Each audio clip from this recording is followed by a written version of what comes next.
নমস্কাৰ, এই মুহূৰ্তত আপোনালোকক দিবলৈ লৈছে গুৰুত্বপূৰ্ণ খবৰ কিয়নো এইবাৰ মেট্ৰিক পাছ কৰা ছাত্ৰীসকলক কিন্তু দিয়া হ'ব 10,000কৈ টকা। হয়, আপোনালোকে ঠিকেই শুনিছে, মেট্ৰিক পাছ কৰা ছাত্ৰীসকলক কিন্তু নামভৰ্তি কৰাৰ কাৰণে কিন্তু আপোনালোকক দিয়া হ'ব 10,000কৈ টকা। মুখ্যমন্ত্ৰী নিযুত মইনা আঁচনিৰ জৰিয়তে কিন্তু আপোনালোকক এই 10,000 টকা আপোনালোকক দিয়া হ'ব। তো ইয়াৰ বাবে আপোনালোকে আবেদন কেনেকৈ কৰিব, আপোনালোকে ইয়াৰ বাবে নথিপত্ৰ কি কি প্ৰয়োজন হ'ব, আপোনালোকক সম্পূৰ্ণ ষ্টেপ বাই ষ্টেপ আপোনালোকক এইটো ভিডিঅ'ৰ সহকাৰে আপোনালোকক জনাই দিম। সেয়েহে আপোনালোকে ভিডিঅ'টো লাইক কৰি, ভিডিঅ'টো শ্বেয়াৰ কৰি, ভিডিঅ' সকলোৰে মাজত শ্বেয়াৰ কৰি দি আপোনালোকে চেনেলটো ছাবস্ক্ৰাইব কৰি ৰাখিব লাগিব। আপোনালোকে ইয়াৰ বাবে আপোনালোকে আবেদন কেনেকৈ কৰিব, আপোনালোকে ইয়াৰ বাবে কিন্তু ইলিজিবিলিটি ক্ৰাইটেৰিয়া আছে। আপোনালোকে ক্ৰাইটেৰিয়াসমূহ কি কি ফিল কৰিব লাগিব, আপোনালোকে কেনেকৈ ফিল কৰিব, আপোনালোকৰ কি কি নথিপত্ৰৰ প্ৰয়োজন আপোনালোকক জমা কৰিব লাগিব, আপোনালোক সম্পূৰ্ণ ডিটেইলছ আপোনালোকক জনাই দিম। তো মই ভিডিঅ'টো স্কিপ নকৰি ষ্টেপ বাই ষ্টেপ শেষলৈ আপোনালোকে চাই থাকক আৰু আপোনালোকক দেখাই আছোঁ।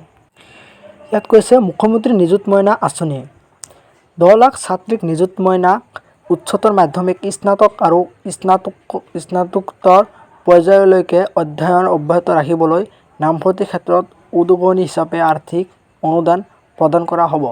মুখ্যমন্ত্ৰী কিন্তু নিযুত মইনাৰ আঁচনিৰ জৰিয়তে কিন্তু আপোনালোকক নামভৰ্তি কৰাৰ কাৰণে কিন্তু 10 লাখ ছাত্ৰীক কিন্তু আপোনালোকক এই অনুদান কিন্তু প্ৰদান কৰা হ'ব। ইয়াত চাওক যে empowering the girl child through education. ইয়াত কৈছে যে মুখ্যমন্ত্ৰী নিযুত মইনা টোটেল এলোকেশ্যন 240 crore। তাৰপিছত ইয়াত চাওক যে 10 lakhs girls to be support with financial grants as admission incentive for their higher education। তাৰপিছত কৈছে যে admission incentive of 10,000 will be given to each girl student who join class 11। ইয়াত কৈছে যে যিসকলে 10ম শ্ৰেণী উত্তীৰ্ণ হৈ অৰ্থাৎ মেট্ৰিক পাছ কৰি 11ত অৰ্থাৎ ফাৰ্ষ্ট ইয়াৰত HS ফাৰ্ষ্ট ইয়াৰত নামভৰ্তি কৰিব, সেইসকলক কিন্তু দিয়া হ'ব 10,000কৈ টকা। তাৰপিছত কৈছে 12,500 অৰ্থাৎ 12,500 will be paid to those girls who join graduate first year। যিসকলে HS অৰ্থাৎ হায়াৰ ছেকেণ্ডেৰী পাছ কৰি ডিগ্ৰী ফাৰ্ষ্ট ইয়াৰত নামভৰ্তি কৰিব, সেইলোকক কিন্তু দিয়া হ'ব 12,500 টকা। যিসকলে হায়াৰ ছেকেণ্ডেৰী পাছ কৰি ডিগ্ৰীত নামভৰ্তি কৰিব, তেওঁলোকক কিন্তু দিয়া হ'ব 12,500 টকা। তাৰপিছত কৈছে যে for a girl doing her post graduate first year will be given 15,000। যিসকলে পষ্ট গ্ৰেজুৱেট ফাৰ্ষ্ট ইয়াৰত নামভৰ্তি কৰিব, তেওঁলোকক কিন্তু দিয়া হ'ব 15,000 টকা। তো আপোনালোকে নিশ্চয় শুনিব পাৰিলে যে যিসকলে HS ফাৰ্ষ্ট ইয়াৰত নামভৰ্তি কৰিব, তেওঁলোকক দিয়া হ'ব 10,000 টকা। আৰু যিসকলে ডিগ্ৰী ফাৰ্ষ্ট ইয়াৰত নামভৰ্তি কৰিব, তেওঁলোকক কিন্তু দিয়া হ'ব এই 12,500 টকা, অৰ্থাৎ নিযুত মইনা আঁচনিৰ জৰিয়তে। এই আঁচনি কিন্তু এতিয়ালৈকে আৰম্ভ হোৱা নাই। যেতিয়া অনলাইন আবেদন আৰম্ভ হ'ব, তেতিয়া কিন্তু আপোনালোকক এই চেনেলৰ ষ্টেপ বাই ষ্টেপ আবেদন কৰি আপোনালোকক দেখুৱাই দিয়া হ'ব। সেয়েহে আপোনালোকে ভিডিঅ'টো লাইক কৰি, ভিডিঅ'টো সকলোৰে মাজত শ্বেয়াৰ কৰি, চেনেলটো ছাবস্ক্ৰাইব কৰি নটিফিকেশ্যনটো অন কৰি ৰাখিব। তো আপোনালোকে ইয়াৰ বাবে কি কি নথিপত্ৰৰ প্ৰয়োজন হ'ব, অৰ্থাৎ আপোনাৰ কি কি যোগ্যতাৰ প্ৰয়োজন হ'ব, কি কি ডকুমেণ্টছৰ প্ৰয়োজন হ'ব আমি জানি লওঁ। ইয়াত চাওক যে মুখ্যমন্ত্ৰী নিযুত মইনা আঁচনিৰ যোগ্যতাসমূহৰ ইলিজিবিলিটি ক্ৰাইটেৰিয়া। চ' ইয়াৰ ক্ৰাইটেৰিয়া হ'ল যে আপোনাৰ ইয়াত নিযুত মইনা আঁচনিৰ বাবে কি কি যোগ্যতা, কি কি ডকুমেণ্টছৰ প্ৰয়োজন হ'ব, আপোনাক কিন্তু সম্পূৰ্ণ ইয়াৰ জৰিয়তে দেখাই দিয়া হ'ব। আপুনি ভিডিঅ'টো স্কিপ নকৰি ষ্টেপ বাই ষ্টেপ চাই থাকক। তাৰপিছত ইয়াত চাওক যে 1 নম্বৰত কৈছে যে আবেদনকাৰী অসমৰ বাসিন্দা হ'ব লাগিব। 2 নম্বৰত কৈছে আবেদনকাৰী চৰকাৰী বিদ্যালয় অৰ্থাৎ মহাবিদ্যালয়ৰ ছাত্ৰী হ'ব লাগিব। ইয়াৰ বাবে কিন্তু অনলি ছাত্ৰীহে গাৰ্লছে আবেদন কৰিব পাৰিব। তাৰপিছত 3 নম্বৰত কৈছে এই আঁচনিৰ বাবে কেৱল ছাত্ৰীহে আবেদন কৰিব পাৰিব। 4 নম্বৰত কৈছে ছাত্ৰীসকলৰ পৰিয়ালৰ বাৰ্ষিক আয় চৰকাৰে নিৰ্ধাৰণ কৰা সীমা অতিক্ৰম কৰিব নালাগিব।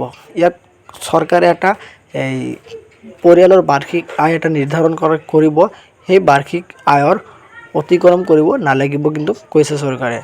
তাৰপিছত ইয়াত কৈছে যে কেৱল অবিবাহিত ছাত্ৰীয়ে এই আঁচনিৰ বাবে আবেদন কৰিব পাৰিব। ইয়াৰ কিন্তু কেৱল অবিবাহিত ছাত্ৰীসমূহে কিন্তু ইয়াৰ বাবে আবেদন কৰিব পাৰিব মুখ্যমন্ত্ৰী নিযুত মইনা আঁচনিৰ।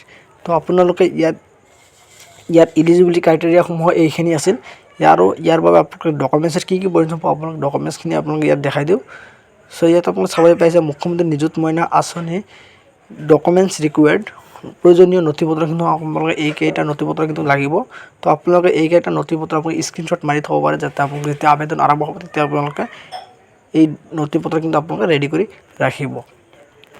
তাৰপিছত ইয়াত চাওক যে 1 নম্বৰত আধাৰ কাৰ্ড লাগিব, 2 নম্বৰত ফটো, 2 নম্বৰত আপোনাৰ কিন্তু ফটো লাগিব, 3 নম্বৰত আপোনাৰ মোবাইল নম্বৰ লাগিব, তাৰপিছত 4 নম্বৰত আপোনাৰ বেংক একাউণ্ট লাগিব এটা, 5 নম্বৰত আছে marksheet of last qualification exam.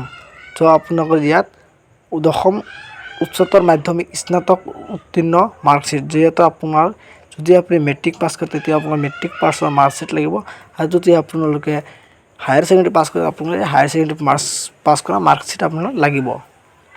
তাৰপিছত 6 নম্বৰত কৈছে যে এডমিশ্যন ৰিচিপ্ট, নামভৰ্তিৰ ৰচিদ, যিহেতু আপোনালোকে যদি ফাৰ্ষ্ট ইয়াৰত মেট্ৰিক পাছ কৰে তেতিয়া আপোনালোকে ফাৰ্ষ্ট ইয়াৰত নামভৰ্তি কৰিব, ফাৰ্ষ্ট ইয়াৰত নামভৰ্তি কৰাৰ বাবে আপোনালোকে ৰিচিপ্ট লাগিব।